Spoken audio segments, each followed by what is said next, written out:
અમદાવાદની ખ્યાતનામ શાળાઓને બોમ્બથી ઉડાવી દેવાની ધમકી મળી। સંત કબીર સ્કૂલની 3 બ્રાન્ચને ડીપીએસ બોપલ અને સેન્ટ ઝેવિયર્સ લોયોલા જેવી શાળાઓને નિશાન બનાવી ઈમેલ દ્વારા આ ધમકી આપવામાં આવી।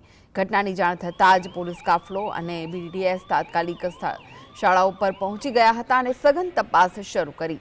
સાવચેતીના ભાગરૂપે શાળાઓમાં તરત જ રજા જાહેર કરી દેવામાં આવી અને વાલીઓને બોલાવી બાળકોને સુરક્ષિત રીતે ઘરે મોકલવાની કામગીરી હાથ ધરાઈ।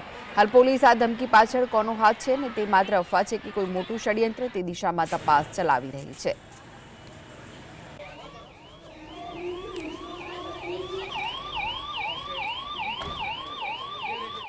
પહેલાં ફોન આવ્યો કે તમારા બાળક નહીં જાઓ, અમે છોડી મૂક્યા છે અને પછી એમાં મેસેજ બી આવ્યો સ્કૂલનો કે આવી કોઈ અફવા આવેલી છે, આવો મેસેજ આવ્યો છે, તમે બાળકોને લઈ જવા આવ્યા। અચ્છા, અમે લેવા આવ્યા। અચ્છા, આ રીતે ધમકી આવી છે ભયનો માહોલ ઊભો કરવા। આ રીતે બાળકોને પહેલેથી જ નાનપણથી જ ભયભીત અને નમાલા બનાવી દેવાની કાવતરું છે, બાકી કશું નથી।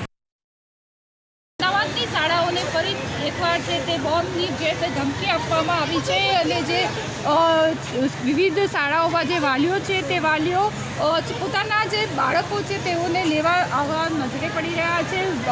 કહી શકાય કે ગભરાટનો માહોલ જોવા મળી રહ્યો છે। અમદાવાદમાં નારણપુરા વિસ્તારમાં આવેલી સેન્ટ કબીર સ્કૂલ ખાતે પણ છે તે આ પ્રકારની ધમકી આપવામાં આવી છે, જેને કારણે જે પોલીસ છે, ડોક્ટર છે તેમજ જે ફાયર બ્રિગેડની જે ટીમ છે તે ઘટના સ્થળે છે અને જે તપાસ છે તે તપાસ કરી રહી છે। કહી શકાય કે અવારનવાર જે આ પ્રકારની છે ધમકીઓ મળતી હોય છે ત્યારે તંત્ર એલર્ટ પર છે।